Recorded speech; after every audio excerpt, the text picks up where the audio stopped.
This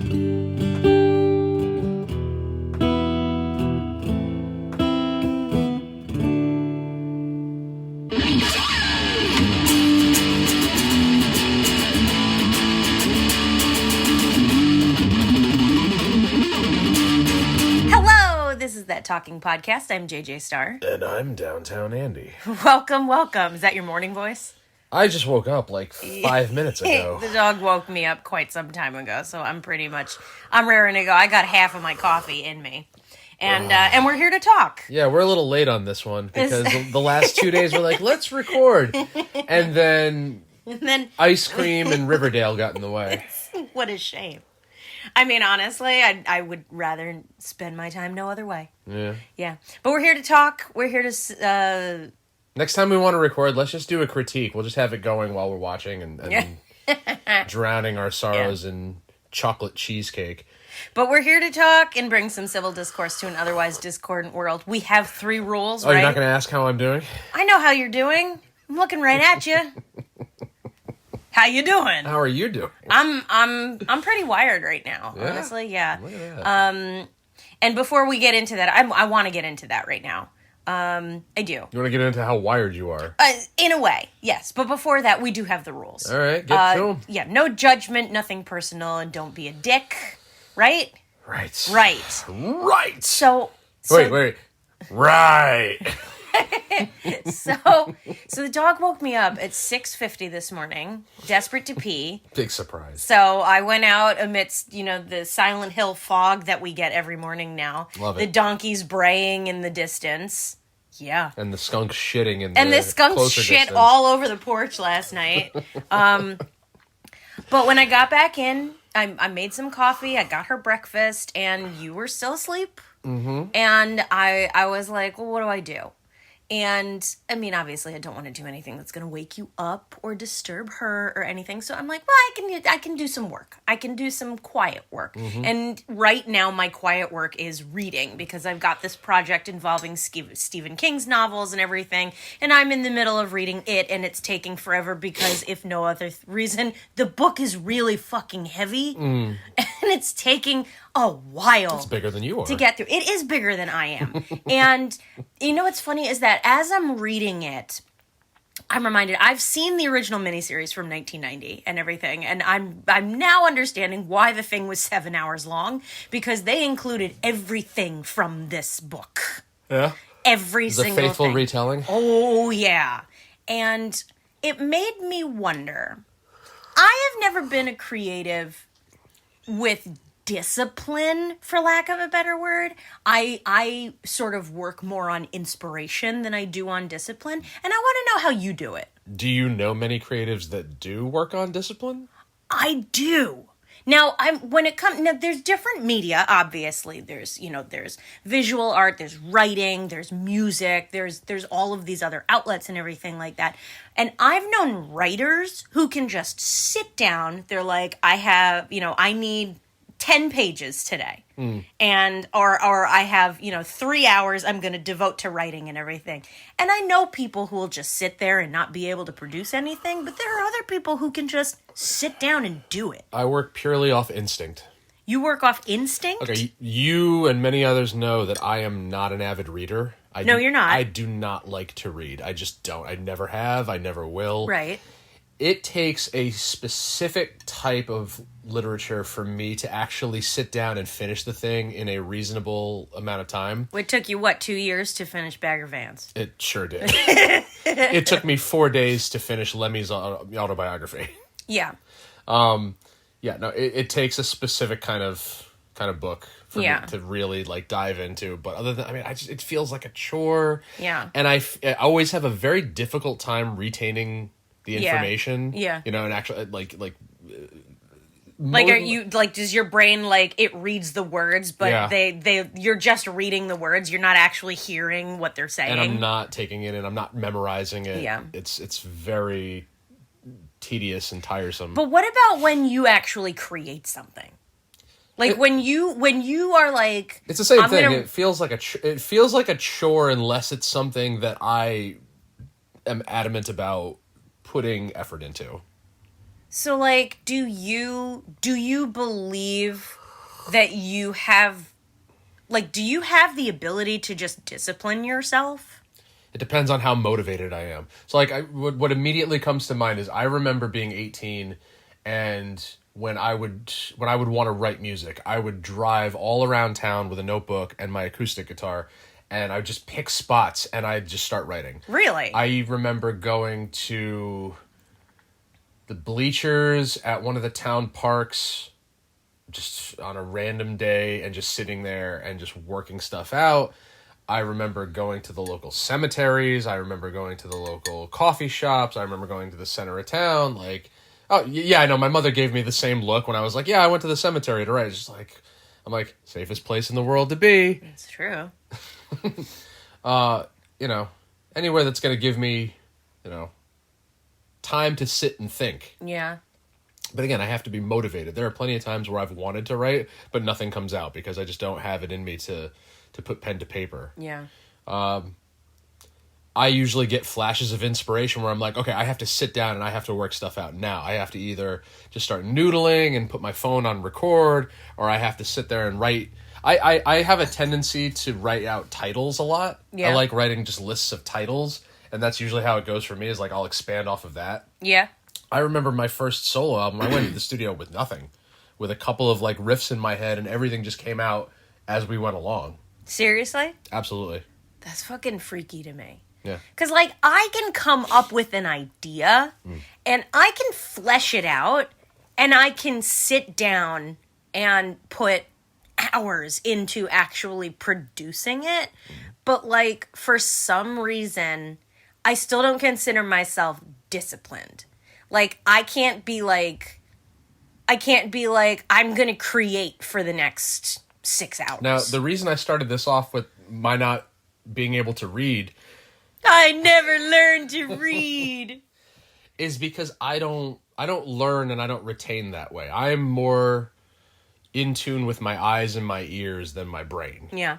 So it's much, much easier for me to retain information and to become invested in something, you know, in some sort of medium, if I am watching it on TV Yeah. or listening to it. You know, I can't look at a piece of paper and I can't read through something once and then take it in as effectively as I would as if it were like a visual or an audio medium. Have you considered audiobooks? Yeah, but I'm lazy. So, Like, for me, because, like, you know, again, this particular project with, you know, in order to... Ooh, bless you. thank you. In order to create... Yeah, we're still not quite well. For anyone who listened in last week, we're still not quite well. But, like, this particular project, in order to actually create the images that I want to create, that I'm putting into the pages of these books, I have to read the book, obviously. Right. And I have always been a slow reader. I love reading. It is one of my favorite things to do ever, but I am a wildly slow reader because in order to really retain anything, I do have to focus my attention on it. And a lot of the times that actually involves reading out loud.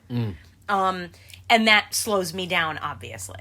But, like, I got through Misery, and these are books that I've never read before. I got through Stephen King's Misery in 5 days. I got through Cujo in 8 days. I'm on day, like, 16 of it, and I've gotten through 400 of the 1,140 pages in this book. And it's not to say that the book is really long. I mean, it is.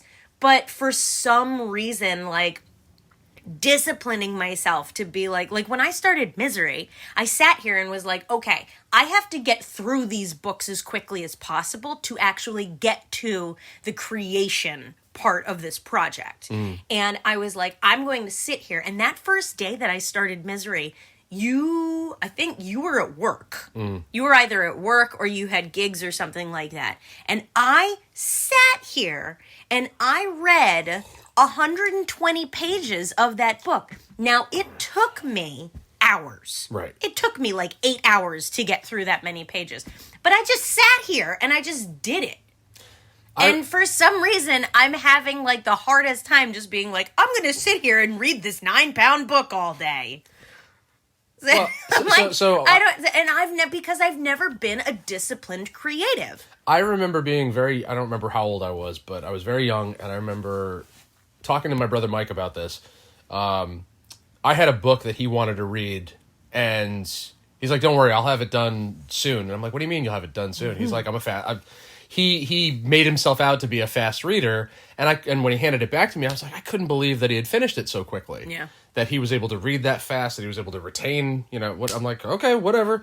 That was impressive, But the main reason why I avoid reading is because reading a book does not evoke the same emotions in me that seeing it on television or hearing it in an audio recording would do. Yeah. It's not anywhere close to being the same because how I have particular recordings and particular things we watch like as we're going to bed that calm me down, that relax me, that evoke that that ASMR. Is that what it does? I think there's a handful of things that give me like that warm, like tingly feeling in my skin that I listen to just for that feeling. Yeah. And I rely on those, regularly, not even just to fall asleep, but just to because I want to experience that feeling. Yeah. And that helps me be productive.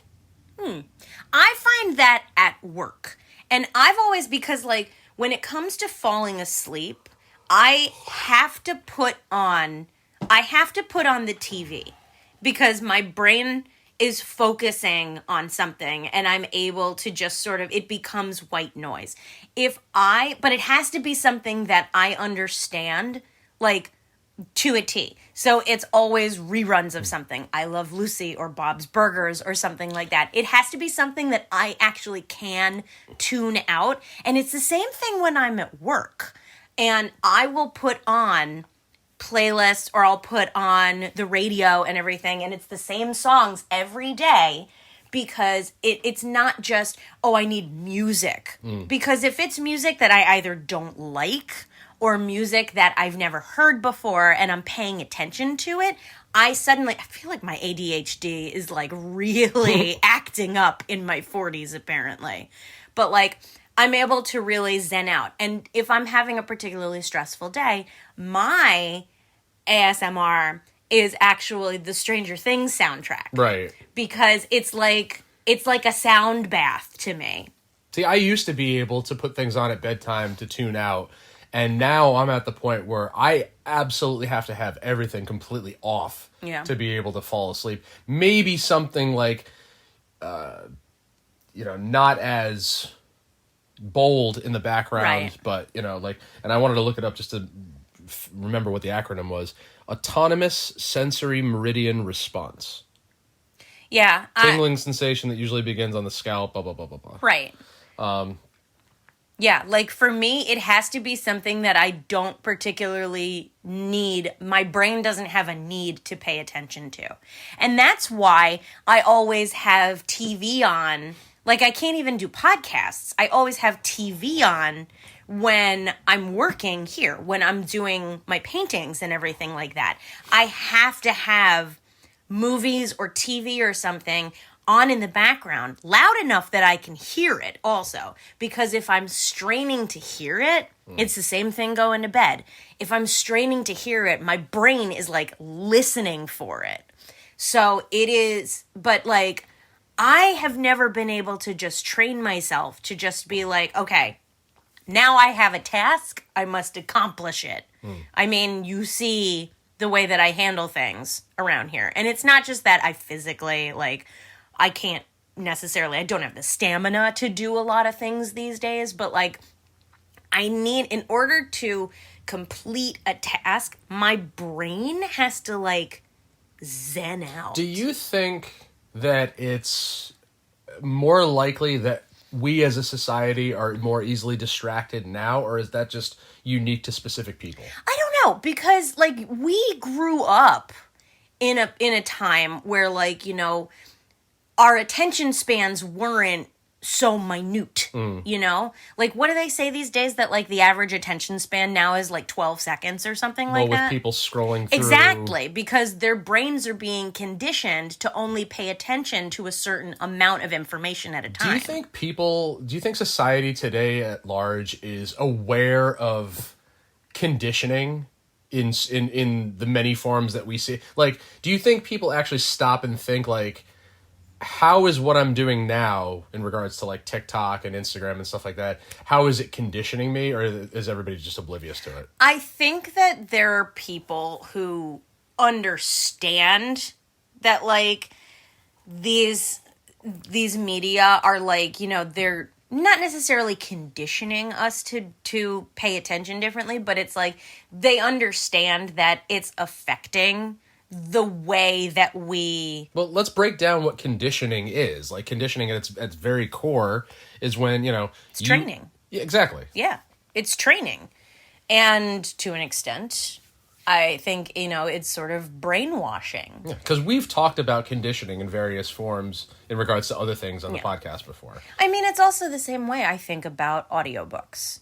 Not to interrupt you, but it's like, you know, when people tell me, like, oh, I don't like to read, but I love audiobooks. It's like, I find that interesting because you essentially are saying that you will devote the time to consuming something, but the physical act of it going into your brain via your eyes, for some reason, does not hold your attention. But what do you think is the cause of that? I think that that's a part of that conditioning. I think because... But what does it go back to? Like, where does it begin? That's a good question. Do you think it could be people using TV as a babysitter? It could be. Because a lot of parents over the last several generations are definitely guilty of that. It could be. I think it also, to an extent, not to poo-poo podcasts because we're here and we're doing this, but if you think about when we were kids, right? When we were kids, the radio existed. Mm-hmm. But we didn't just sit there necessarily and listen to the radio. Oh, I certainly did. Like when there were, like, you know, you had your morning shows and stuff like that. Like, we didn't sit there and listen to it the way that maybe, you know, the generations before us did. And then podcasts became so popular that it's like no one realized that that's just talk radio. Mm-hmm. So now you're listening to obtain your information and your entertainment. Mm-hmm. But these same people could look up an article, read a magazine. I mean, think about, you know, just the tactile experience of holding things like that, of holding a newspaper or a magazine or a book and everything. And for some, we don't have that tactile experience anymore because magazines and newspapers are all online. Mm-hmm. That's where people read them, even if it's not like Apple News or, you know, Daily Mail websites and stuff like that. Yeah, they go to the newspaper You websites. can go to the newspaper and magazine websites and just read the issues that are still being produced in print, but people don't go for that anymore. And it's got something to do with this, I don't know, it's like... Because everything's accessible on the phone. Yeah, You always have the phone with you. You're never going to be without the phone. So why am I going to go... Why am I going to... It's that whole talk of convenience. Like, why am I going to leave my house when it's at my fingertips? But now we're even getting away from that because whereas you would hold a phone or a tablet to read these things, now we're just listening to them.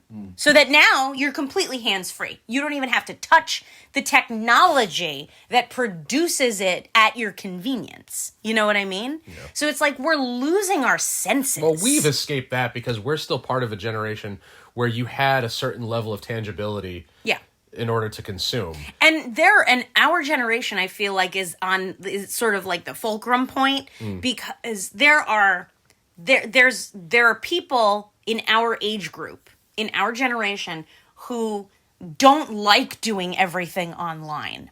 They don't like doing everything online. They would rather make phone calls than send text messages. Mm-hmm. They would rather read a book than use a tablet. They would rather do this than that and everything. And it's like, it's sort of like that tipping point between what we had back then and what we have now.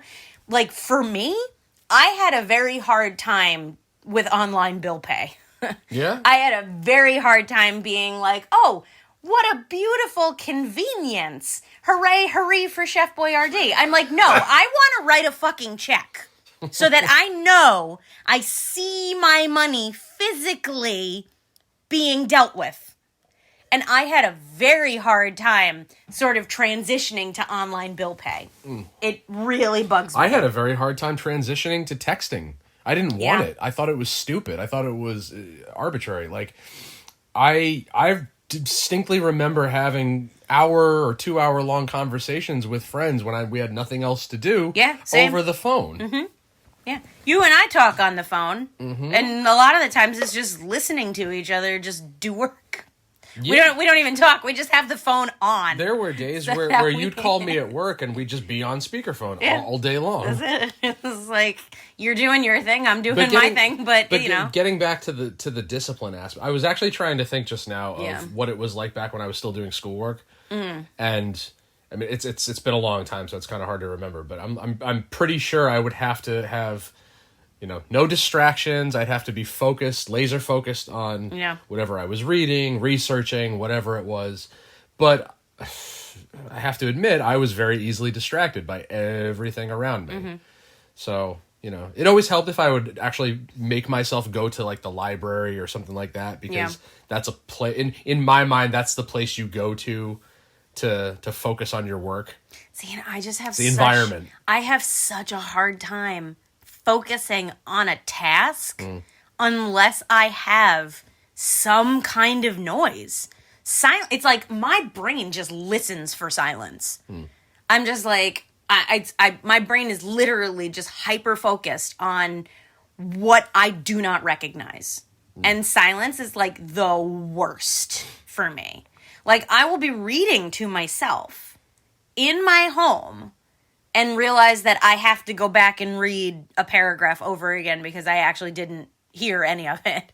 So if I read out loud, then as slow as it goes, my brain is retaining it.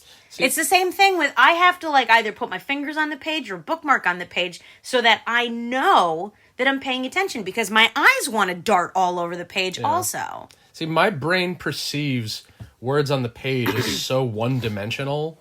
Now, if you, to use an example, I can't even talk, to use as an example. You got this. Let's say we're watching Home Alone 2. Okay. And the toy store scene pops up. And nothing else in the world matters. No. Because you have Kevin McAllister, you have Mr. Duncan, you have the exchange of turtle doves, and that evokes emotion. That evokes an emotional response. There's a visual aspect, there's an auditory aspect of it. It's much more three-dimensional, both literally and figuratively, than if I were to read that scene out in the script.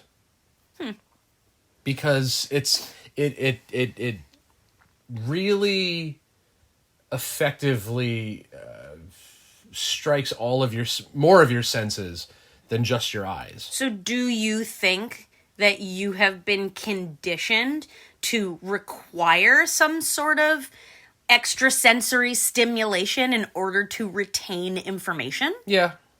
Where do you think that comes from?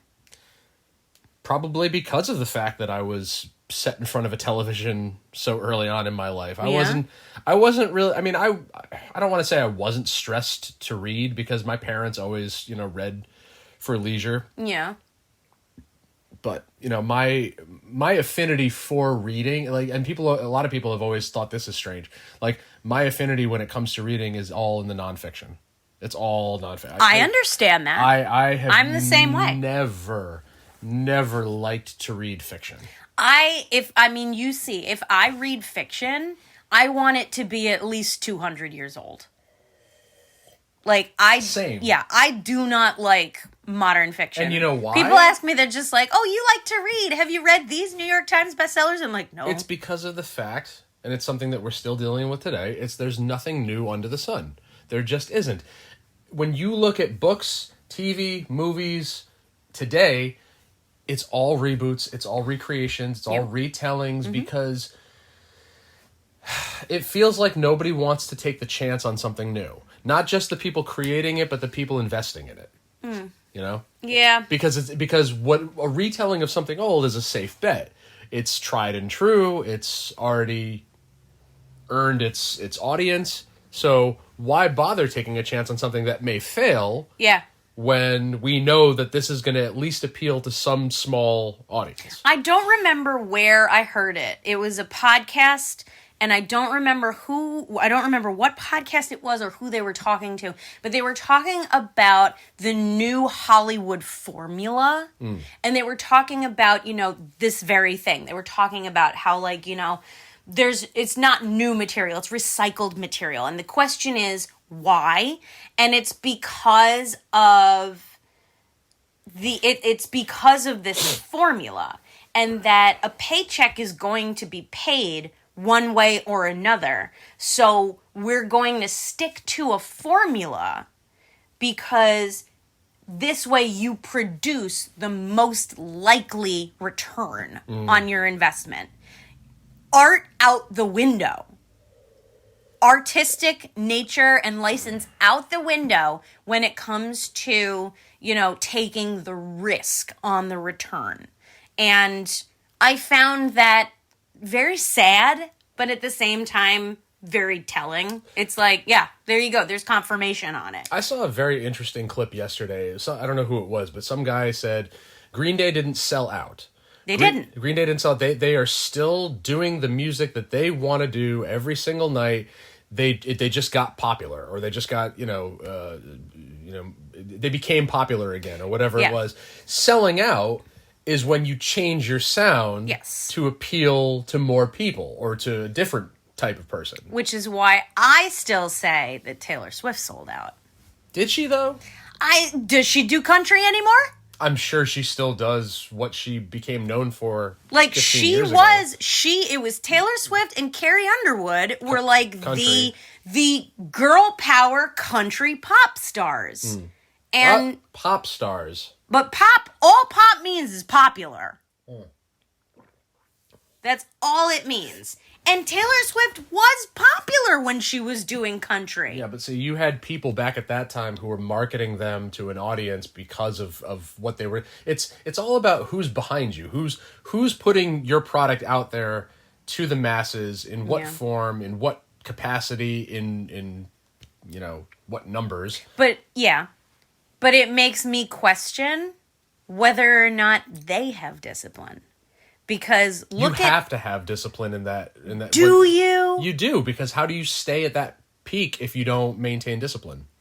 But that's just it, what if it's somebody else that's like driving your discipline? What if it's not something that you have as a creative? It's probably a team of people. But to get to that point, they had to convince one person or a few people to convince other people to get behind them. And it's a cycle of, if I want to be at this point, if I want to be Taylor Swift, I want to be in a position where I'm able to go out and perform my music to thousands upon tens of thousands of people every single night and constantly be on the radio and constantly be talked about. I have to convince people to back my plays. Yeah. And because once the machine, once she's made a machine out of it. Yeah. Everybody that's involved doesn't want the machine to stop turning, because then that means that everything that is giving them purpose and reason behind all their decisions is, if it's no longer moving, then that means they're not getting what they want out of it. So that sounds to me like discipline is required until momentum is gained. Because once you have that momentum, then you can ride it. Yeah. Until you don't want to ride it. Until somebody doesn't want to ride it anymore. Yeah. And I want the momentum, but I don't have the discipline. You know why? Why? Because we're being conditioned to be lazy. Maybe. Like, that's just it, though, is that, like, when I have an idea, I can write it out. Think about it. I can absolutely write it out, and I can do a good job with it. But if we're conditioned to be lazy, then it gives a rise to others to move to the top. yeah. Because now we're out of their way. Just like if we were conditioning other people to be lazy, then we'd have a clear path to the top of wherever we're trying to get to. Do you think discipline is the cure for competition? No, it's a factor though. Because not everybody can be on top.